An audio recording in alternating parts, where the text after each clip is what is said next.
dangerously, turning the streets into glistening rivers under the pale glow of streetlights. Ethan Hayes sprinted down the sidewalk, his worn boots splashing through puddles. He wasn't running to escape the rain. He was running toward the chaos ahead. A car had spun out of control on the slick road, crashing violently into a tree at the edge of a ravine. The sound of crunching metal still echoed in his ears as he reached the scene. The vehicle teetered dangerously, its front wheels barely gripping the muddy edge. Inside, a woman sat frozen, her face pale and her hands clutching the steering wheel. Ethan shouted, "Hey, don't move. I'll get you out." He grabbed a tire iron from the back of the car and smashed the window. Rain mixed with gasoline as it pooled inside the car, the air thick with danger. "Take my hand," he urged, his voice cutting through the roar of the storm. The woman hesitated, tears streaming down her face, but finally she reached out. With a burst of strength, Ethan pulled her free just as the car gave way, tumbling into the ravine below. They collapsed together on the wet ground, gasping for breath. She looked up at him, her voice trembling. "You saved my life." Ethan shook his head. "I just did what anyone would have done." The woman, who later introduced herself as Lena Cross, would soon upend Ethan's life in ways he couldn't imagine. The next morning, as Ethan returned to the garage where he worked, he could barely shake the night's events. His co-workers teased him for his soaked clothes and tired eyes, but he shrugged it off. "Just another night," he muttered. Yet, as he turned to his workbench, a sleek black car pulled up outside. Lena stepped out, her heels clicking against the pavement as she approached. The noise in the garage died down instantly. Her presence commanded attention. "Ethan Hayes," she said, her voice firm but warm. He wiped his hands on a rag, feeling out of place. "That's me. Something wrong with your car?" "No," she replied, holding out a business card. "But I owe you. If you ever need anything, call me." Ethan hesitated, pocketing the card as she left. He didn't think much of it. What could someone like her possibly want from someone like him? Days later, he found out. 3 days later, Ethan stood at the garage, wiping his hands after a long day of work, when a courier handed him a sleek envelope embossed with a gold emblem. He opened it to find an invitation, his name written in bold, elegant script. It was an invitation to meet Lena at her office in the heart of the city. Ethan wasn't sure what to think. This kind of thing didn't happen to people like him. He spent the rest of the day debating whether to go, but finally decided there was no harm in hearing her out. The next morning, he stood outside a towering skyscraper that gleamed in the sunlight. Dressed in his best, though still slightly scruffy, clothes, he entered the building. The lobby was intimidating, with polished marble floors and suits bustling in every direction. A receptionist guided him to the top floor, where Lena's office overlooked the sprawling city skyline. She greeted him warmly, her presence somehow both commanding and approachable. "Thank you for coming, Ethan," she said, gesturing for him to sit. He hesitated, taking in the luxurious office before settling into a chair. "Not sure why I'm here, but sure." She smiled. "I owe you a lot more than a thank you for what you did that night. But this isn't just about gratitude. I saw something in you, something rare. You didn't hesitate to risk your life for a stranger. That kind of character is invaluable, especially in a world like this." Ethan shifted uncomfortably. "I'm just a mechanic, Ms. Cross." "Call me Lena," she corrected. "And you're not just anything. I want to offer you an opportunity, a job, working directly with me. I think you're capable of far more than you realize." Her words caught him off guard. "A job? Doing what exactly?" "Start as my assistant," Lena explained. "Learn the ropes, get a feel for this world. You have potential, Ethan, and I want to help you unlock it." The idea seemed absurd. Ethan had spent his life under the hoods of cars, not navigating the corporate jungle. Yet, something in her tone, earnest and confident, made him consider it. After a long pause, he nodded. "All right, I'll give it a shot." Ethan's first week at Cross Enterprises was a whirlwind. He'd traded grease-streaked overalls for stiff suits, and the transition was anything but smooth. The towering office walls seemed to mock him as he stumbled through his duties. Lena was patient, guiding him through meetings, schedules, and decisions that felt light years beyond his expertise. But not everyone welcomed him. Whispers followed him through the halls, murmurs of favoritism and doubt. Just another charity case, one senior executive sneered as Ethan passed by. The tension boiled over during a meeting where Ethan presented a project idea. Mark Talbot, a high-ranking manager known for his sharp tongue, interrupted with a laugh. "This is amateur hour. Why are we wasting time on this?" Ethan froze, his confidence crumbling under the weight of the criticism. But as his eyes met Lena's across the table, her calm nod bolstered him. Taking a deep breath, he pushed forward, speaking with the passion and practicality he'd honed as a mechanic. When he finished, the room was silent. Then slowly, heads began to nod. Even Lena smiled, her pride evident. For the first time, Ethan felt like he belonged, not because of where he came from, but because of what he brought to the table. As weeks turned into months, Ethan adapted. His ideas saved the company money, and even his harshest critics couldn't deny his growing value. Lena remained his steadfast mentor, their bond deepening with late-night brainstorming sessions and candid conversations.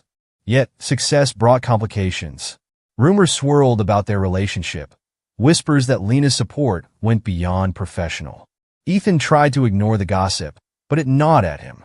He didn't want his achievements overshadowed by baseless assumptions. One evening, as the sun dipped below the horizon, he found himself alone with Lena in her office. "Why are you doing this for me?" he asked, his voice low. She looked at him, her gaze steady. "Because you deserve it. And because you remind me of what integrity looks like, something this world desperately needs." Her words reassured him, but the challenges were far from over. The day everything nearly unraveled started like any other. Ethan arrived to find the office buzzing with tension. Fake documents had surfaced, implicating him in financial misconduct. An anonymous tip had triggered an investigation, and the accusations hit him like a gut punch. In a sterile conference room, he faced a panel of stern executives. "These are serious allegations, Mr. Hayes," one of them said gravely. Ethan's voice trembled. "I didn't do this. I swear." Lena stepped in, her tone firm. "I trust Ethan completely. We'll get to the bottom of this." True to her word, she and her assistant worked tirelessly. Within days, the trail led back to Mark Talbot, whose bitterness had driven him to sabotage Ethan. The truth came to light, clearing Ethan's name, but the ordeal left scars. "I can't keep fighting these battles," Ethan admitted to Lena afterward. "You don't have to prove anything to them," she said gently. "Just to yourself." Her words stayed with him. Ethan's journey wasn't just about success. It was about resilience, integrity, and finding his place in a world that seemed out of reach. And as he stood in Lena's office one evening, looking out over the city, he realized something. The man who had pulled her from the wreckage that stormy night was still in him. But now, he was stronger, more determined, and ready for whatever came next. Ethan's transformation was undeniable. The once timid mechanic who walked into Cross Enterprises now stood with confidence, shoulders back, eyes steady. He had proven himself time and again, silencing doubters with results that spoke louder than words. But success, as he had learned, was a double-edged sword. Though Mark Talbot had been dealt with, the corporate world was a constant battlefield, and Ethan still faced resistance from those who saw him as an outsider. Each challenge only fueled his determination, but it also weighed on him. His nights grew longer, and the demands of his new life left little time for anything else. One evening, Lena invited him to a charity gala hosted by Cross Enterprises. It was a dazzling event with crystal chandeliers, flowing gowns, and tuxedos as far as the eye could see. Ethan, dressed in a tailored suit Lena had insisted he wear, felt out of place among the city's elite. He wasn't here to fit in, though. He was here to represent the company. As the night wore on, Ethan noticed Lena moving through the crowd with her usual grace, effortlessly commanding attention. She made her way to him, holding 2 glasses of champagne. "Enjoying yourself?" she asked, a hint of amusement in her voice. "I feel like a fish out of water," he admitted, taking the glass. "But I'm surviving." Lena chuckled. You're doing more than surviving, Ethan. Look around. People are starting to notice you, not just as my assistant, but as someone who belongs. Her words were encouraging, but Ethan couldn't shake the feeling that not everyone was on his side. As he scanned the room, he caught sight of a group of executives huddled together, their glances toward him anything but subtle. Among them was a man he didn't recognize, tall, with sharp features and an air of authority. "Who's that?" Ethan asked, nodding toward the man. Lena followed his gaze, her expression tightening. "That's Victor Crane. He's been eyeing a merger with Cross Enterprises for years. He's powerful, ruthless, and not someone to be underestimated." Ethan sensed there was more to the story, but before he could press further, Victor approached. "Lena," he said smoothly, extending a hand. "Always a pleasure." "Victor," Lena replied, her tone polite but cool. Victor's eyes shifted to Ethan. "And you must be the famous Ethan Hayes. I've heard quite a bit about you." Ethan extended a hand, meeting Victor's grip firmly. "Good things, I hope?" Victor's smile didn't reach his eyes. "Let's just say intriguing things." With that, he excused himself, leaving Ethan with a lingering sense of unease.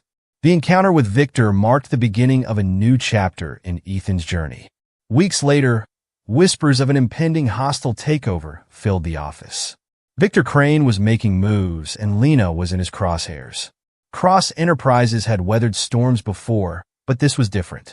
Victor's influence was vast, and his tactics were underhanded. Ethan found himself pulled deeper into the fray. Lena trusted him with critical tasks, from gathering data to attending high-stakes meetings. Each day was a test of his resolve, his ability to navigate a world where alliances shifted like sand. But it wasn't just the corporate chess game that weighed on him. It was the toll it was taking on Lena. One late night, as they worked in her office, Ethan noticed the exhaustion etched into her face. "You've been carrying this company on your shoulders for too long," he said. Lena sighed, leaning back in her chair. "It's my responsibility. My family built this from the ground up." "You don't have to do it alone," Ethan said. "You've got people who believe in you." She gave him a small smile. "Including you?" "Especially me," he replied without hesitation. Their conversation was interrupted by Lena's assistant, who rushed in with urgent news. "Victor Crane just leaked confidential information about our upcoming project. It's all over the news." Lena's expression darkened. "That's a direct attack." Ethan clenched his fists. "How do we fight back?" "We outsmart him," Lena said, determination replacing her fatigue. "And we make sure he knows we're not going down without a fight." The next few weeks were a whirlwind of strategy and counter-strategy. Ethan found himself stepping into roles he never imagined, negotiating with stakeholders, analyzing data, and even leading a team to secure key partnerships. Lena's mentorship was invaluable, but she also gave him room to prove himself. The turning point came during a crucial board meeting. Victor Crane had managed to sway several members to his side, and the atmosphere was tense. Ethan sat beside Lena, his heart pounding as the debate grew heated. When it was his turn to speak, Ethan stood, drawing on every ounce of courage he had. "I know I'm not what you'd expect in this room," he began. "I didn't come from money or power, and I don't have years of corporate experience. But what I do have is a perspective you can't buy, a perspective grounded in hard work and problem solving." He outlined a plan, using insights from his time as a mechanic to propose innovative solutions that would not only save the company money, but also position it for long-term success. By the time he finished, the room was silent. One by one, the board members nodded their agreement. Even Victor couldn't hide his frustration as he realized the tide had turned. Lena smiled proudly. "Well said, Ethan." With the takeover thwarted and Cross Enterprises stronger than ever, Ethan found himself at a crossroads. Lena offered him a permanent leadership position, a chance to continue climbing the corporate ladder. But as he stood in her office, looking out at the city, he felt a tug towards something else.